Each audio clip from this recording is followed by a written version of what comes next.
शेरू को बुक्स पढ़ना बहुत पसंद था। वो हमेशा बुक स्टोर में जाता और न्यू न्यू बुक खरीदता था और जिस स्टोर में जाता था वहाँ की सारी बुक्स पढ़ चुका था। तो ओनर से पूछता है कोई ऐसी बुक है जो मैंने कभी नहीं पढ़ी हो। तो ओनर हाँ बोलते हुए एक न्यू ब्लैक बुक निकाल के देता है और बोलता है 5,000 की है लेकिन डिस्काउंट में 3,000 में दे दूंगा। शेरू खुश होकर थैंक यू बोलता है पर साथ ही में चेतावनी देता है कि गलती से भी इसका फ्रंट पेज मत पढ़ना। शेरू हाँ बोलते हुए और बाय करके चला जाता है। फिर कई दिनों के बाद शेरू से रहा नहीं जाता कि फ्रंट पेज पर क्या लिखा है और वो फ्रंट पेज पे खोल के पढ़ ही लेता है। पर पढ़ते ही शेरू के होश उड़ जाते हैं क्योंकि बुक की प्राइस तो सिर्फ 150 लिखा था।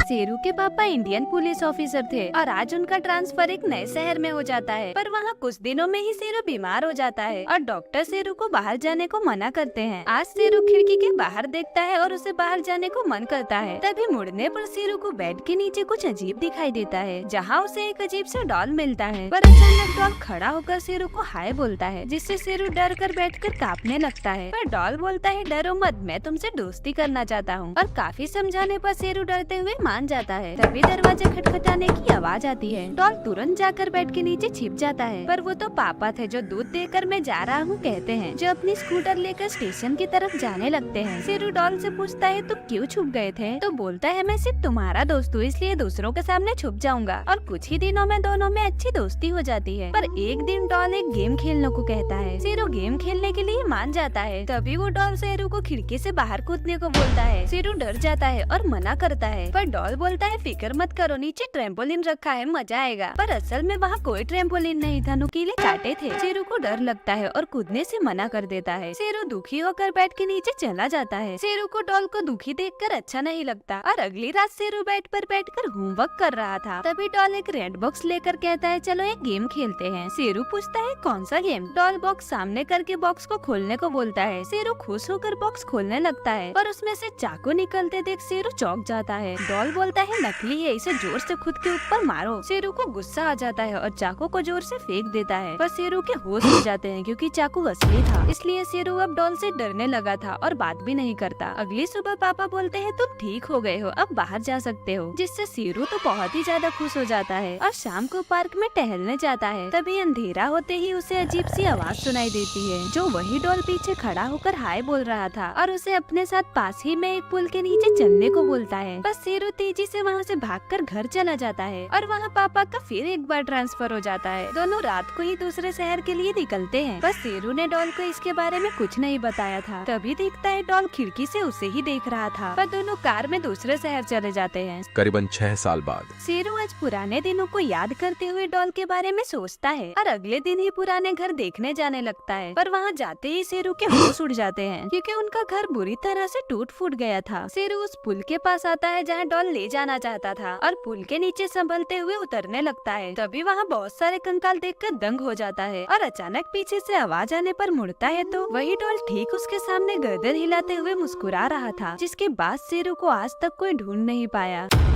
शेरू और उसकी वाइफ रात को मनाली में घूम रहे थे। तभी एक औरत पिंक साड़ी में खून से लथपथ आती दिखाई देती है। शेरू की वाइफ शेरू को वहाँ रुकने को मना करती है। बस शेरू कहता है वो किसी मुसीबत में हो सकती है। इसलिए शेरू दूर से ही चिल्ला के पूछता है क्या हुआ और वो रोते हुए बताती है उसकी कार खाई में गिर गई और पति मर गया बट अभी भी उसका बच्चा कार में है, प्लीज उसे बचा लो। शेरू औरत को उसके वाइफ के साथ रुकने को बोलता है और उसकी बताई हुई जगह पे दौड़ते हुए जाने लगता है और जैसे तैसे खतरनाक खाई में उतरता है। फिर बच्चे को कार में से सही सलामत निकाल लेता है और जाकर देखता है औरत वहाँ नहीं थी तो पत्नी से पूछता है। पत्नी जवाब देती है वो तो आपके पीछे ही चली गई थी। शेरू बच्चे को वाइफ को देकर फिर खाई की तरफ जाने लगता है पर इस बार शेरू के होश उड़ जाते हैं क्योंकि उस औरत की लाश तो गाड़ी के आगे ही पड़ी थी। शेरू अकेले घर में बैठ के भूतिया मूवी देख रहा था। धीरे धीरे शेरू को अब डर लगने लगता है। तभी अचानक किसी आवाज से शेरू डरते हुए चिल्ला देता है। शेरू उस आवाज की तलाश में डरते हुए जाने लगता है। तभी देखता है उसकी खिड़की का कांच बुरी तरह से टूटा हुआ है। शेरू लोन एरिया में देखता है कोई मस्ती तो नहीं कर रहा पर तभी अचानक उसके सामने से एक परछाई गुजरती है। शेरू फटाफट दौड़ते हुए कहीं पर जाने लगता है और जाकर एक पेड़ के पीछे छुपकर देखने लगता है। तभी एक भूत शेरू के घर में चला जाता है और थोड़ी ही देर में शेरू का टीवी लेकर भागने लगता है। शेरू दौड़ते हुए मेरा टीवी कह के चिल्लाता है पर भूत जंगल में तेजी से भाग रहा था। पर अचानक भूत का कपड़ा झाड़ियों में उलझ जाता है। शेरू देखकर शॉक हो जाता है क्योंकि वो भूत नहीं लुमरू था। अब आप बताओ लुमरू को क्या सजा देना चाहिए? ये बात तब की है जब शेरू नानी के घर गया था। शेरू शाम को अकेले गांव में टहलने निकला था। तभी बाजू में से एक औरत शेरू को इशारे से बुलाती है। शेरू मासूमियत से मुस्कुराते हुए जाने लगता है। औरत शेरू को 10 रुपया देकर 5 का हरा मिर्चा लाने को बोलती है और बचे हुए 5 रुपया खा लेना सुनकर शेरू खुश हो जाता है। शेरू खुश होकर झूमते गाते जाने लगता है और 5 रुपया का मिर्चा खरीदता है और 5 रुपया रख लेता है और ले जाकर मिर्चे की थैली उस औरत को दे देता है। तभी औरत बोलती है, घर में आओ, पकौड़े बनाती हूँ, खा के जाना। शेरू मान जाता है और पकोड़े खाने के लिए बैठ जाता है। औरत मिर्चे को खून रही होती है, पर तभी औरत के चेहरे पे एक शैतानी मुस्कुराहट दिखाई देती है। शेरू को थोड़ा घबराहट होता है पर कुछ बोलता नहीं है। तभी वो औरत मिर्चे की पेस्ट को चेहरे पर लगाती है, जिसको देख शेरू समझ जाता है ये इंसान नहीं है और चिल्लाता है, पर बेचारे की लाश अगले दिन खेत में मिलती है।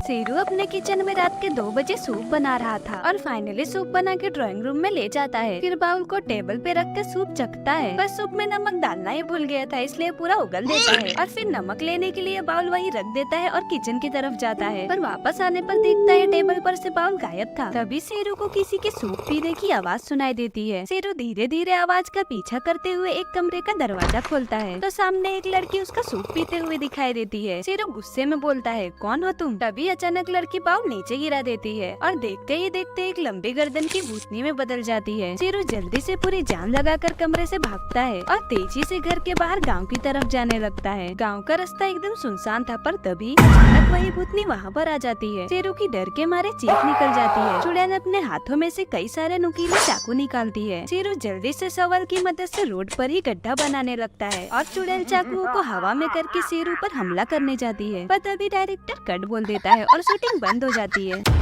बीच रात 3 बजे शेरू नींद से चिल्लाते हुए जाग जाता है क्योंकि उसने एक बहुत बुरा सपना देखा था जिसमें एक शैतान उसकी फैमिली को मार रहा था। पर शेरू को रियलाइज होता है कि वो सपना था, इसलिए शांति मिलती है। पर तभी अचानक डोर नॉक करने की आवाज आने से शेरू डर जाता है। तभी उसके पापा की आवाज आती है। क्या हुआ शेरू, तुम चिल्लाए क्यों? कुछ हुआ क्या? तब शेरू को शांति मिलती है कि पापा है। तो शेरू बोलता है, पापा मैंने बस बुरा सपना देखा, मैं ठीक हूँ। पापा बोलते हैं, अच्छा तो मैं पानी लाया हूँ तुम्हारे लिए, दरवाजा खोलो। शेरू बोलता है, ठीक है आता हूँ पापा। पर तभी अचानक वो चौंक जाता है क्योंकि उसे याद आता है कि वो तो 2 हफ्ते पहले ही कॉलेज हॉस्टल में रहने आ गया है। शेरू एक पिज्जा शॉप में नाइट ड्यूटी काम करता था। लेट नाइट होने की वजह से शेरू को नींद आ रही थी, पर तभी फोन बजने से शेरू जग जाता है। फोन पर कस्टमर 3 पिज्जा का ऑर्डर देता है। शेरू फटाफट 3 पिज्जा रेडी करके बाहर निकलता है, पर देखता है लेट नाइट की वजह से रास्ता पूरा सुनसान था। पर ऑर्डर ले लिए होने की वजह से शेरू मस्ती से भगाते हुए जाने लगता है। पर आगे जाने पर चारों तरफ सिर्फ खेत थे, इसलिए डरने लगा था। खेत के बीचों बीच एक घर के सामने शेरू स्कूटर पार्क करता है और घबराते घबराते घर की तरफ जाने लगता है और कोई है कहकर जोर से आवाज लगाता है, पर कोई जवाब नहीं देता। तभी अचानक शेरू बहुत डर जाता है क्योंकि घर का दरवाजा अपने आप खुल जाता है और घर के ऊपर से आवाज आने की वजह से शेरू ऊपर देखता है, पर ऊपर से एक खाली सुनसान खिड़की थी।